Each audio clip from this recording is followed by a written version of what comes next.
평안한 사람, 아무 문제 없는 사람들의 이야기가 오늘 본문에 있어요.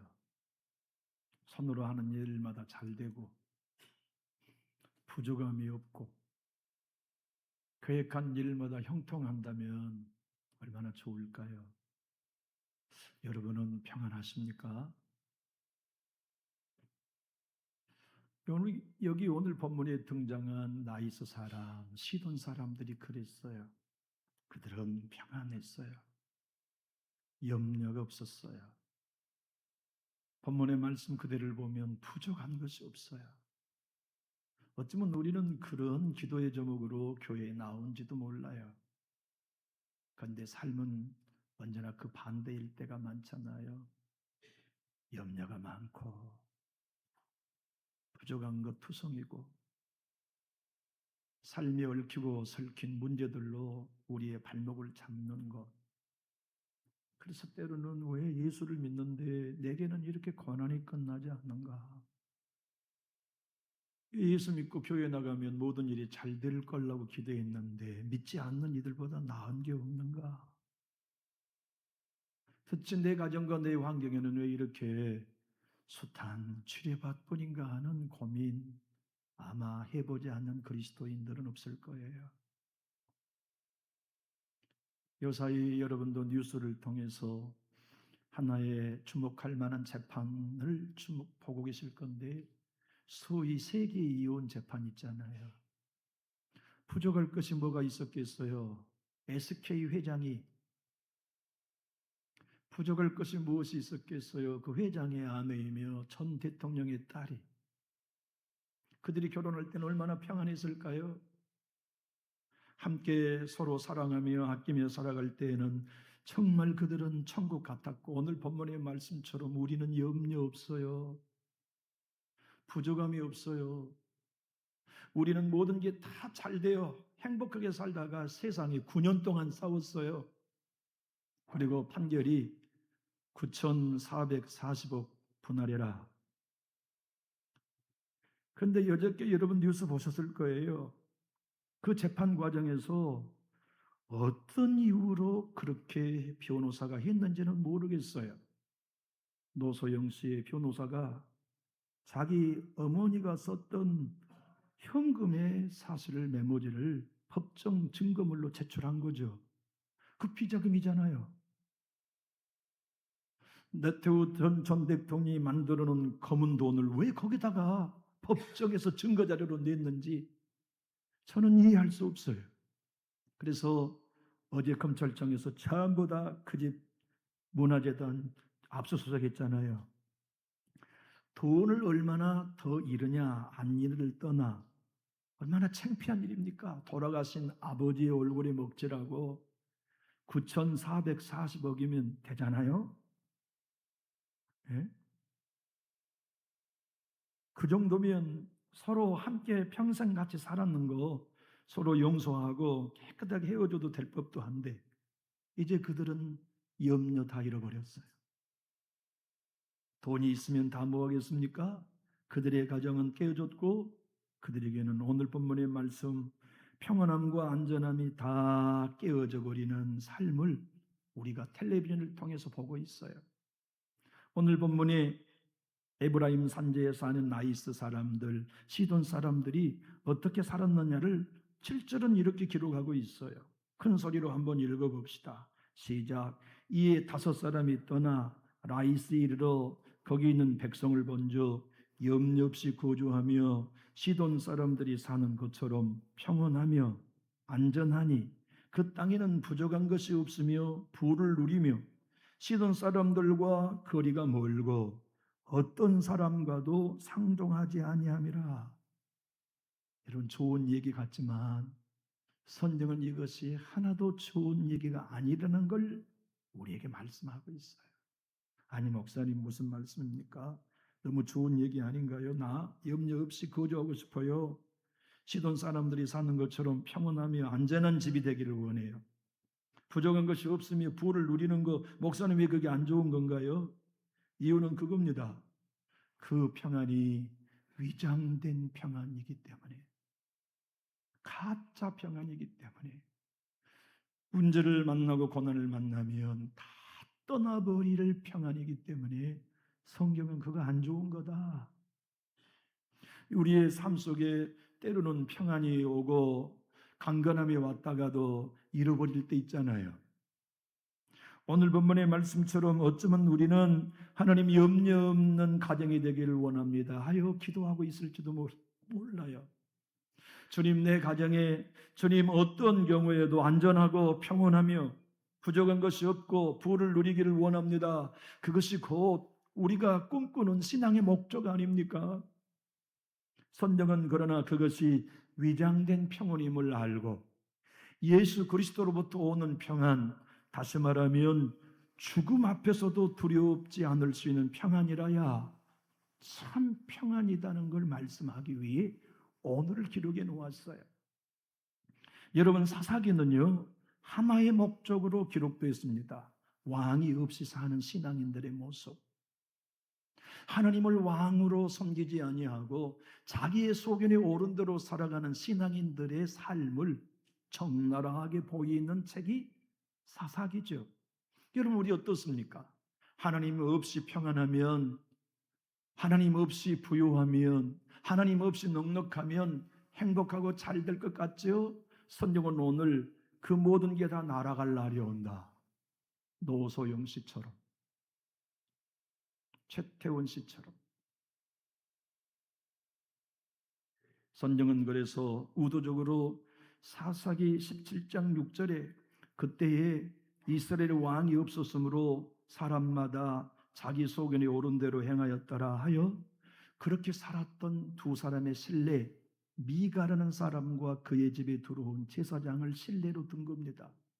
미가라는 사람은요 엄마가 부자였던 모양이에요. 엄마가 은 1,000개를 1,100개를 잊어버렸어요. 아니, 하룻밤 사이에 자고 났더니 은 1,100개면 아마도 큰 돈이었겠죠. 도둑놈이 와가지고 어머니의 돈을 다 훔쳐갔어요. 나중에 알고 보니까 아들 짓이야. 그게 들통이 난 거예요. 너 이놈 어째서 어머니 돈을 네가 훔쳤냐. 그러니까 다시 갖다 드렸어요. 그랬더니 그 엄마가 안 되겠다, 내 아들을 복되게 하기 위하여서 신상을 만들어야 되겠다고 그 중에 200개의 은을 가지고 가 주물상에게 신을 만들어 자기 집에 갖다 놓고 이제부터 하나님이 너 복 줄 거다 하고 우상 숭배자가 된 거예요. 여러분, 사사기 18장을 보면 이 라이사라는 곳의 이름을 나중에 단지파가 점령해 가지고 이름을 단이라고 지었는데, 여러분 아시잖아요. 이스라엘이 멸망했던 우상 본거지가 단이었다는 거. 이 평안하고 문제없고 모든 게 술술 풀렸던 그곳이 우상 숭배의 본교제가 된 이유는 그 미가라는 사람이 하나님을 왕으로 섬기지 않고 자기의 소견에 옳은 대로 살았던 것으로 시작된 거였어요. 이 청년이 먹고 살기 너무 힘들어요. 그는 제사장이에요. 그러니까 이곳저곳을 여행하다가 미가의 집을 갔는데 미가가 너 보아하니 너 레위 사람이구나. 예. 너 그러지 말고 우리 집에 내 제사장 되라. 예? 하나님 제사장 되지 마. 내 제사장 돼. 나를 위해 축복해주고 나를 위해 복 빌어주면 내가 너 월급 줄게. 큰 돈 준다. 그러니까 그 청년이 왕이 없으므로 자기의 소견에 옳은 대로 그 집 개인의 제사장이 된 거예요. 그런데 18장은 1절에 이렇게 시작하지요. 똑같은 말씀을 이렇게 시작합니다. 그때 이스라엘의 왕이 없었고 단지파는 그때 거주할 기업의 땅을 구하는 중이었으니 이는 그들이 이스라엘 지파 중에서 그때까지 기업을 분배받지 못하였기에 이들은 또 어떻게 하느냐, 하나님을 왕으로 섬기지 않고 자기 소견에 옳은 대로 5명의 정탐꾼을 보내자. 그래서 이스라엘 전역에 제일 살기 좋은 땅이 어딘지 정탐해라. 이방 나라의 땅을 공격하라는 게 아니에요. 형제들의 땅을 정탐하게 해가지고 그곳을 뺏으려고. 그런데 그 5명의 정탐꾼이 이스라엘 전역을 돌아다녀 보니까 이곳이 적진에, 이곳 라이스라는 곳 시돈 사람들은 염려 없이 사네, 걱정 없네, 부족함이 없네, 농토는 기름지고 과수원은 풍성하네. 저 헐몬산에서 만년산에서 내려오는 물이 그들의 모든 대지를 적셔서 심은 것마다 잘 되네.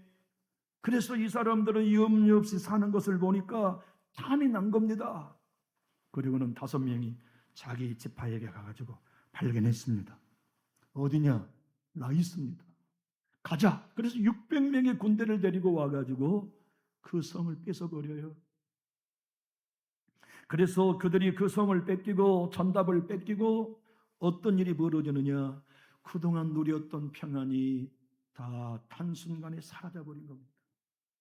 성경이 말씀하고자 하신 것이 이것입니다. 예수 없이 평안하냐? 날아갈 날 온다. 하나님께로부터 온 평안이 아니면 위장된 평안이다. 물질의 부유함으로 여유 있게 사는 평안, 그건 다 날아간다. 건강이 물론 날아가 버리면 건강으로부터 오는 평안은 곧 사라진다.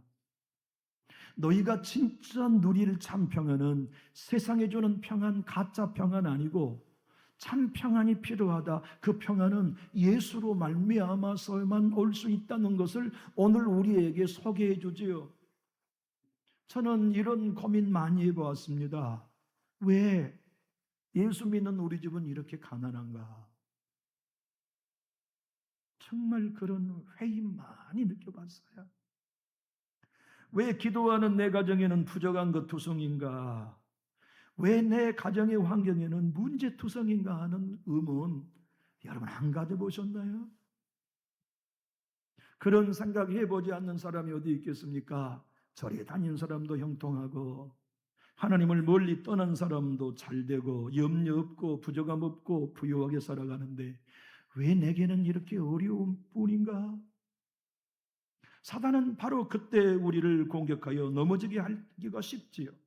선정 사사기 18장 27절 오늘 본문을 보니까 그들의 평안이 단순간에 사라져 불타버립니다. 27절을 우리 화면을 보고 읽어볼까요? 단 자손이 미가가 만든 것과 그 제사장을 취하여 라이스에 이르러 한가하고 걱정 없이 사는 백성을 만나 칼날로 그들을 치며 그 성읍을 불사르되 하루아침에 평안이 날아가 버렸습니다. 아무 걱정 없던 그들의 삶이 모든 게 끝나버렸어요. 부유하고 부족함이 없던 그들의 삶에 하나도 남지 않는 불타는 죄밖에는 없고 칼날에 가족은 다 죽임당한 거죠. 여러분 이것이 이 세상을 살아가는 모든 사람들이 언젠가는 만나야 할 처지 아닙니까? 사노라면 나도 모르는 사이에 사업의 부도를 맞는 날이 그날입니다. 사노라면 나도 모르는 사이에 질병으로 중환자실과 수술실이 노예한 때가 그날입니다. 사노라면 가장 사랑하는 배우자와 사별의 아픔을 겪어낼 날이 그날입니다. 우리의 자녀들이 앞날에 태산이 무너나는 고통을 경험하고 영적인 고난과 핍박 속에서 더 이상 희망을 찾을 수 없는 위기를 맞게 된 그때 그동안 예수께로부터 온 평안이 아닌 거짓된 평안은 다 사라져버려요. 하나님께로부터 오는 진정한 평안이 아니면 그 모든 건 다 칼날에 사라지고 불타서 남지 않는 채로 우리의 눈을 맵게 할 거예요. 선생이 오늘 자기 소견에 오른 대로 하나님을 왕으로 섬기지 않는 미가 끝나는 날이 온다. 제사장 거짓인 게 드러날 날이 온다. 거기에 사는 아이 사람들과 시돈 사람 그들의 평안이 다 가짜라는 게 드러날 날이 온다. 그러니 너희가 지금 누리고 있는 평안이 예수께로 온 평안인지 하나님께로부터 온 평안인지 점검해 볼 것을 여러분과 저에게 오늘도 권면하고 계시지요. 여러분 안의 평안은 세상이 주는 평안입니까? 돈이 주는 평안입니까? 사람이 주는 평안입니까? 그 평안들은 칼날이 날라오면 사라져버립니다. 사랑했던 사람이 등 돌리자마자 사라져버립니다. 믿었던 사람이 내 등에 칼을 꽂는 순간 사라져버립니다. 사랑했던 사람이 이 세상의 운명을 달리하면 사라져버립니다. 아무것도 남지 않아요. 그런데 예수로부터 오는 평안은 칼날이 날라와도 평안합니다. 예수께로부터 온 평안은 문제 속에서도 사방이 막혀도 여전히 그 배에서 생수의 강이 흘러나죠. 우리 그것 때문에 예수 믿고 사는 거죠. 사실 우리 어머니의 평생의 의무는 이것이었습니다. 왜 우리 사촌들은 복받고 사는데 예수 믿는 본가정인 내 집은 이렇게 가난한가? 그게 우리 어머니 돌아가실 때까지 기도 제목이었어. 하나님, 내 새끼들이 복받는 새끼들이 되게 해주십시오. 정말 우리 황씨의 가문들 다 잘 됐거든요. 근데 우리 집이 아직까지도 가난해요. 제 매제가 광주의 LG 생활건강의 사장이 될 때 우리 어머니가 저에게 하신 말씀이 있어요. 목사님, 이제 내 마음의 응어리가 풀려. 내 사위가 사장이 되어서 내 마음의 응어리가 풀려. 그렇게 말씀하신 때가 기억납니다. 성경이 이렇게 오늘 18장 27절로 28절이 기록해 놓은 걸 보면 그들은 평안할 때는 문제 없었지만 칼날을 만날 때 문제가 생겼어요. 구원할 자가 없는 거예요. 도와줄 자가 없었어요. 왜냐하면 잘되고 넉넉할 때 우리가 모았던 7절의 말씀처럼 다른 사람은 상종하지 않았어요. 나 먹고 나 평안하면 됐지. 내가 뭐라고 남의 삶의 어려움을 관심 써? 내 새끼들 돕고 내 여유 즐기며 살면 되지. 내가 뭐라고 남의 어려움을 신경 써? 그래서 멀리 사람들과 거리를 두고 상종하지 않으면서 살았어요. 그런데 위기를 만나니까 그게 덫이 된 겁니다. 아무도 안 도와주네. 600명이 쳐들어 공격하니까 문제가 된 겁니다. 구정한 어려운 일을 도왔다면 그들도 내 어려움을 돕기에 달려올 텐데 도운 적이 없거든. 베푼 적이 없거든. 그래서 그들이 어려운 일을 당할 때 아무도 안 도와줘서 그들의 평안과 생명과 재산을 다 잃어버린 겁니다. 오늘 본문 27절과 28절을 우리 한번 큰 소리로 읽어볼까요? 다한 자손이 미가가 만든 것과 그 제사장을 취하여 라이스에 이르러 한가하고 걱정 없이 사는 백성을 만나 칼날로 그들을 치며 그 성읍을 불사르되 그들을 구원할 자가 없었으니 그 성읍이 베드로 가까운 골짜기 있어서 시돈과 거리가 멀고 상종하는 사람도 없었음이더라. 단 자손이 성읍을 세우고 거기 거주하면서 그들은 다 죽었어요. 교우 여러분, 이것입니다. 진정 예수 믿고 살아가는 사람은 우리가 이 땅을 살아가는 동안에 다른 사람보다 부유하지 않을 수 있어요. 기도하지 않고 살아가는 사람들보다 기도하는 우리의 집들이 더 어려울 수도 있어요. 그러나 예수 믿고 살아가는 여러분과 저에게 세상에 줄 수 없는 평안은 인생의 위기의 때에 우리에게는 구원자가 계시다는 사실입니다. 우리는 그것 때문에 예수 안에 있는 거예요. 여기 절에 다니는 사람보다 여러분과 제가 훨씬 문제 많을 겁니다. 그런데 그들에게는 구원자가 없지만 우리에게는 있어요. 굳이 질병이 아니더라도, 굳이 문제라고 하는 칼날이 아니더라도, 굳이 우리의 삶의 환난이나 염려라고 하는 600명의 군사가 아니더라도 죽음이라고 하는 군대가 우리를 공격해 오는 마지막 그날에 세상의 돈으로 오는 평안은 위장된 평안이기 때문에 다 사라집니다. 믿었던 사람으로 또 오는 평안은 다 거짓 평안이기 때문에 다 날아가 버립니다.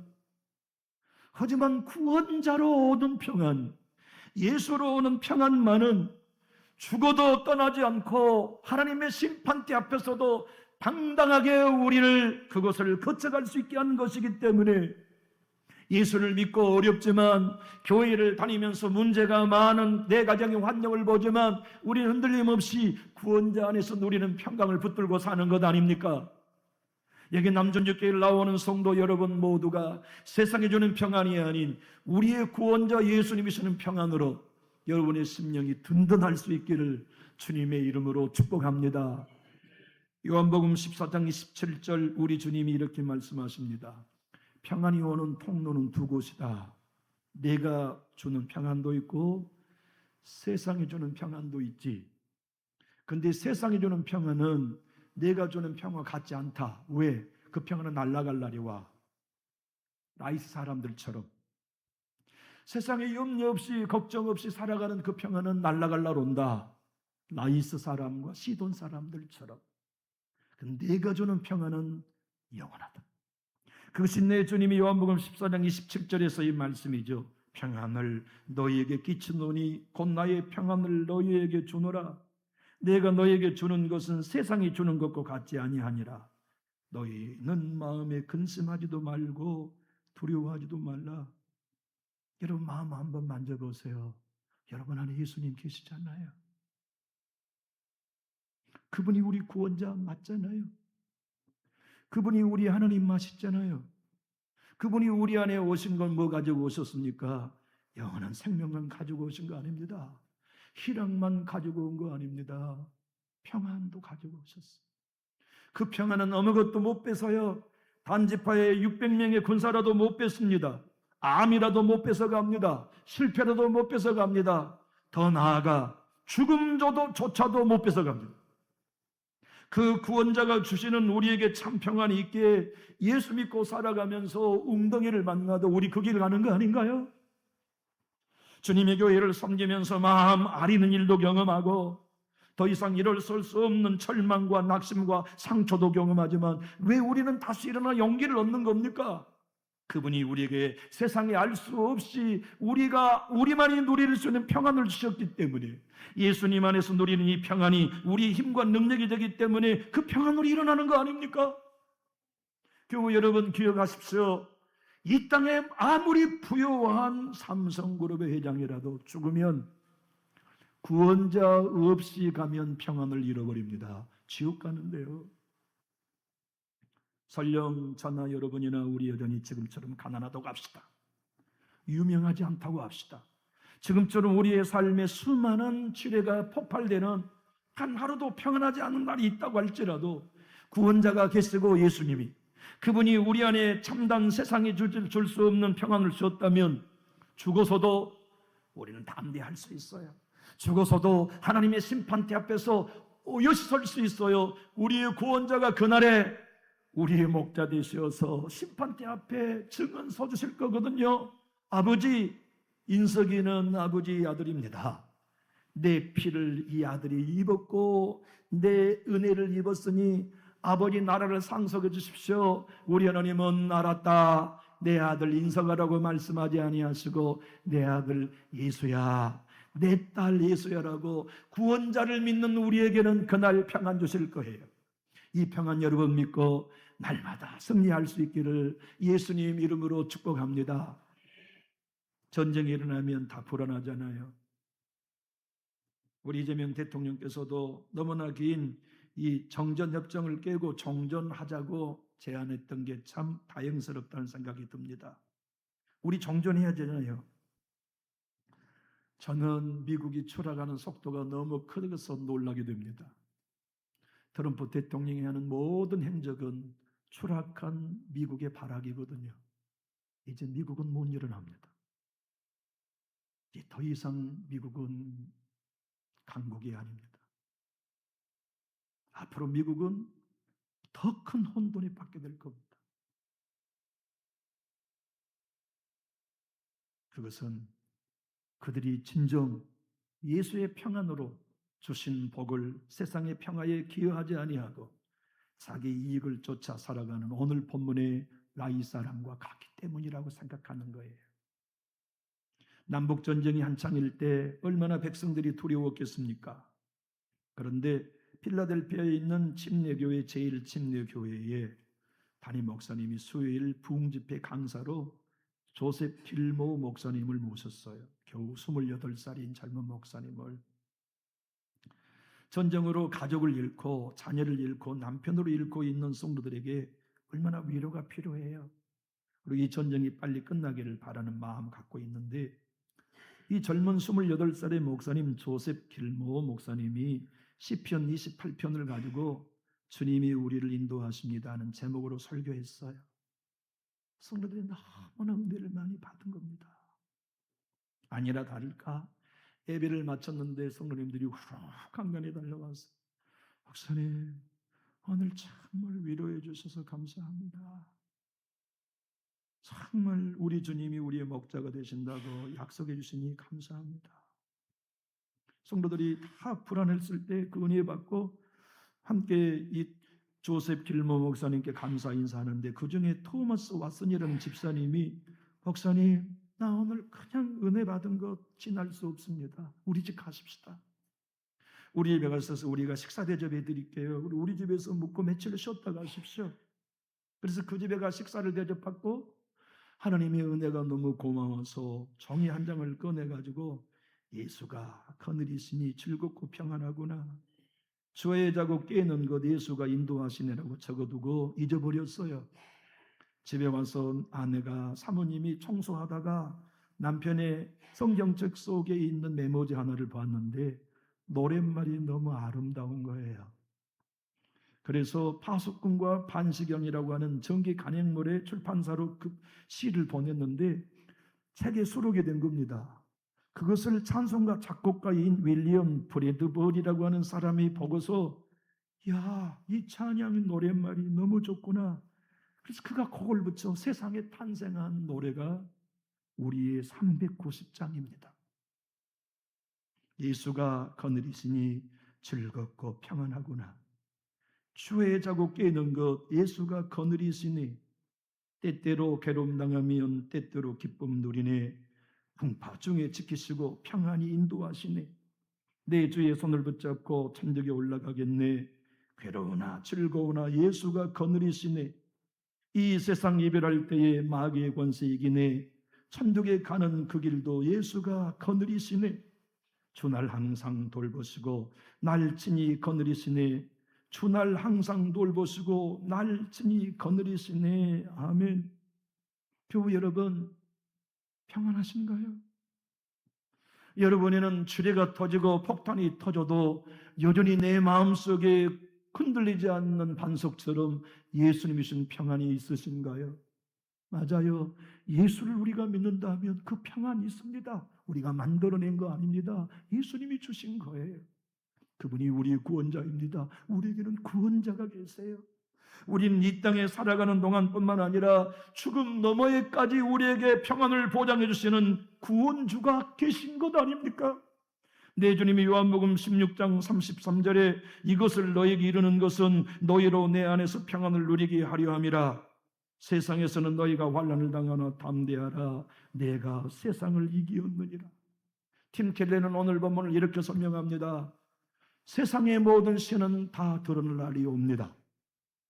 돈을 신으로 믿었어도 그것이 참 평안을 줄 수 없다는 게 드러날 날이 오고, 얼굴 예쁜 것을 신으로 삼거나 자기 운 좋은 거나 실력 좋은 것을 신으로 삼아도 그것이 다 날아갈 날이 옵니다. 미가에게도 그 날이 왔고 라이스와 거짓 제사장에도 그 날이 왔듯이 이 땅의 모든 사람들에게도 옵니다. 그러나 아직 살아있다면 그 애는 남아있습니다. 참 평안과 구원주는 예수밖에 없습니다.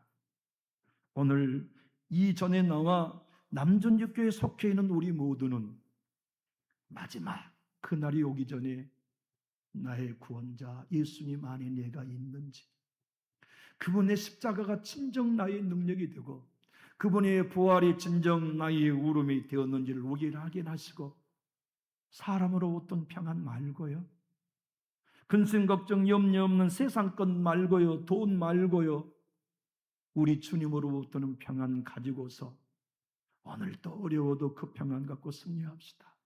오늘 마음 아파도 그 평안 가지고 일어섭시다.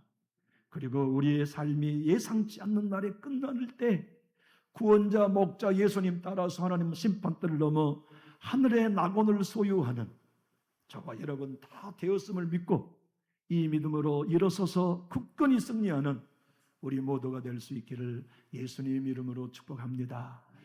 기도하겠습니다.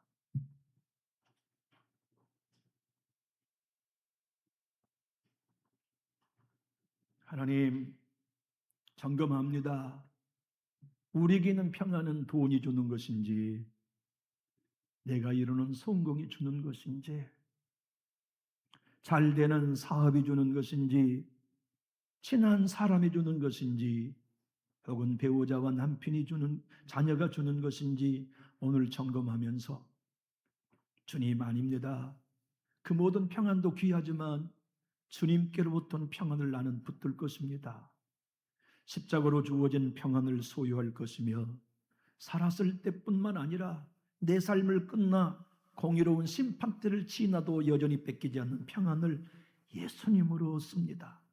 주님이 이 평안을 가지고 나아갈 때 어려운 환경과 문제투성이어도 주 예수 그리스도로 노래할 수 있게 해주시고, 주 예수 그리스도로 말미암아 믿음의 길을 좁고 외롭지만 중단 없이 걸어갈 수 있도록 우리 모두에게 새 힘을 도하여 주시옵소서. 마음껏 축복하며 예수님 이름으로 기도하옵나이다. 아멘.